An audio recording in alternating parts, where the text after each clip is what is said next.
الحمدللہ رب العالمین والصلاة والسلام علی قائد الغر المحجلین نبینا محمد وعلی آلہ وصحبہ اجمعین وبعد۔ کتاب التوحید کے اس درس میں آپ سب کا استقبال ہے، اور آج ہم انشاءاللہ باب نمبر 41 پڑھیں گے، جس کا ٹاپک ہے اللہ تعالیٰ کی نعمتوں کا انکار کفر ہے۔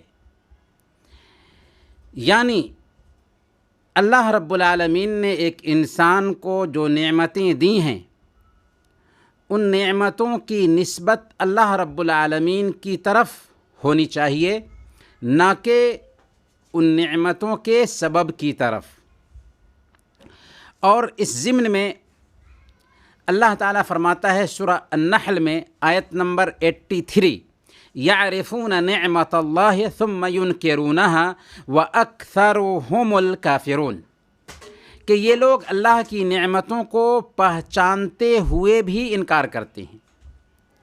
اللہ کی نعمتوں کو پہچانتے ہیں پھر اس کا انکار کرتے ہیں، یعنی وہ جانتے ہیں، اس بات کا اقرار کرتے ہیں کہ یہ نعمت ہمیں جو ملی ہے اللہ کی طرف سے ملی ہے، اللہ تعالیٰ ہی یہ نعمتیں ہمیں دے رکھا ہے۔ یہ ماننے کے باوجود وہ ان نعمتوں کی نسبت، ان نعمتوں کی اضافت اللہ کی طرف نہیں کرتے، بلکہ سبب کی طرف کرتے ہیں۔ جس سبب سے نعمتیں آئی ہیں اس سبب کی طرف ان کی اضافت کرتے ہیں۔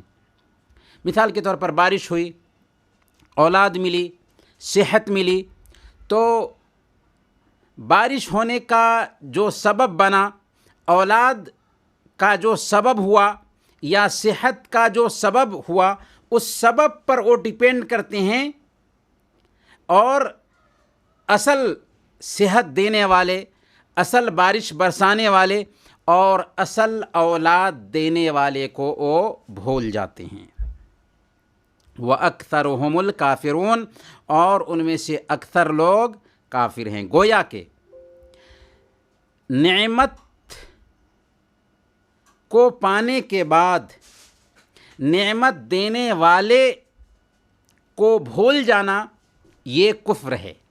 البتہ اگر کوئی آدمی نعمت دینے والا اللہ تعالیٰ کو ہی سمجھے،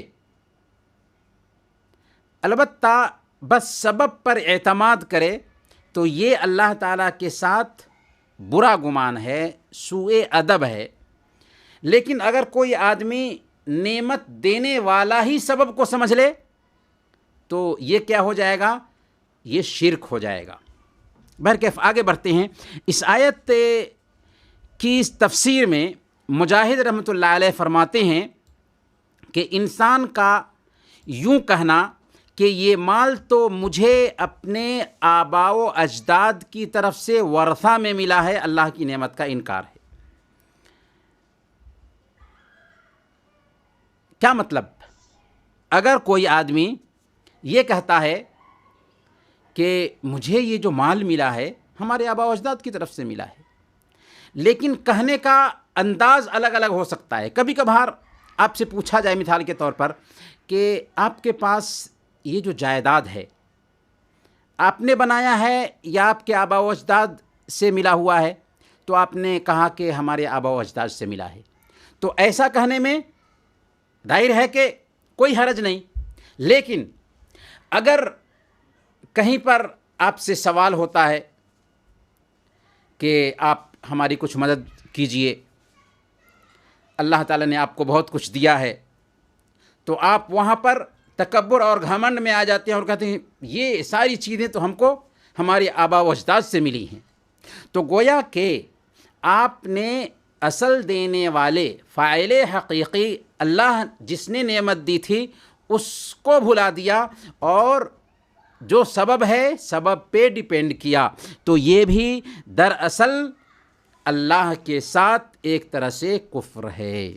اللہ کے ساتھ اگر سبب پر اعتماد کیا تو یہ اللہ کے ساتھ بے ادبی ہوگی، کیونکہ اصل دینے والا کون ہے؟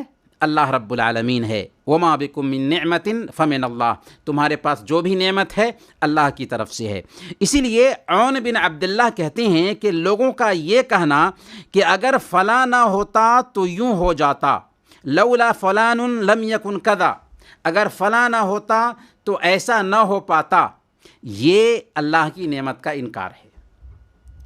ہمیں نوکری مل گئی، نوکری میں فلاں آدمی سبب بنا، ہم یہ کہیں کہ اگر فلاں نہ ہوتا تو نوکری نہ ملتی، یہ اللہ کی نعمت کا ایک طرح سے انکار ہے، کیونکہ فلاں صرف سبب بنا ہے، اصل نوکری دینے والا اللہ رب العالمین ہے۔ آپ کی محنت بھی اس میں دخل انداز ہے، فلاں کی محنت بھی اس میں کردار ادا کرنے والی ہے، لیکن اصل دینے والا اللہ رب العالمین ہے۔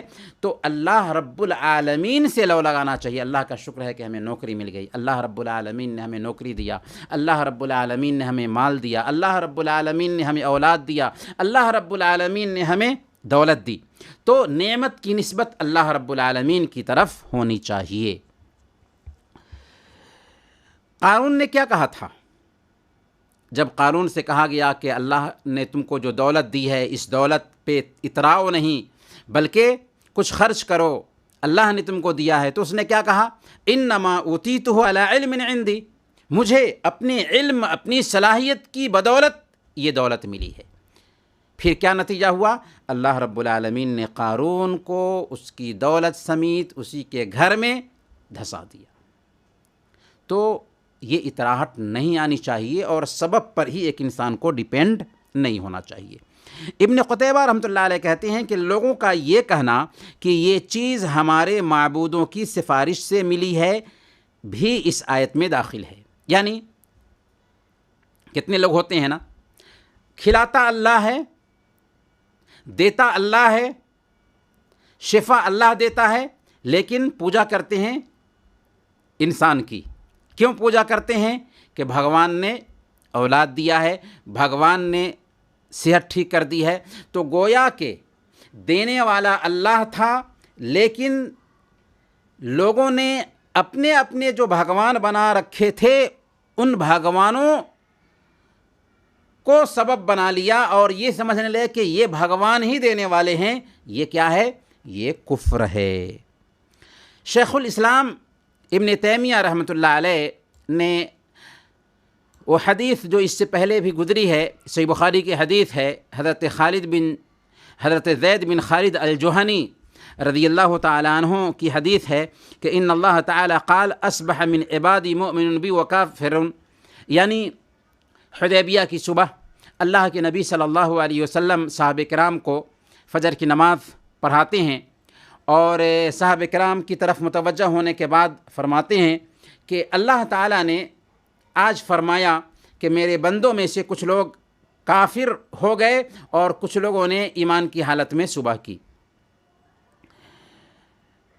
پھر آپ نے اس کی وضاحت کی کہ جس نے کہا کہ اللہ کی رحمت اور اس کے فضل سے بارش ہوئی ہے وہ مجھ پر ایمان لانے والا ٹھہرا اور 76 کا انکار کرنے والا ٹھہرا، اور جس نے کہا کہ فلاں 76 کی وجہ سے بارش ہوئی ہے وہ 76 پر ایمان لانے والا ٹھہرا اور میرا انکار کرنے والا ٹھہرا۔ تو 76 کو سبب سمجھنا، حالانکہ بارش برسانے والا اللہ ہے، یہ عقیدہ رکھنے کے باوجود بھی 76 کو سبب سمجھنا بھی یہ شرک اصغر ہے اور اللہ کے ساتھ بے ادبی پائی جاتی ہے۔ تو یہ بھی اسی ضمن میں آتا ہے۔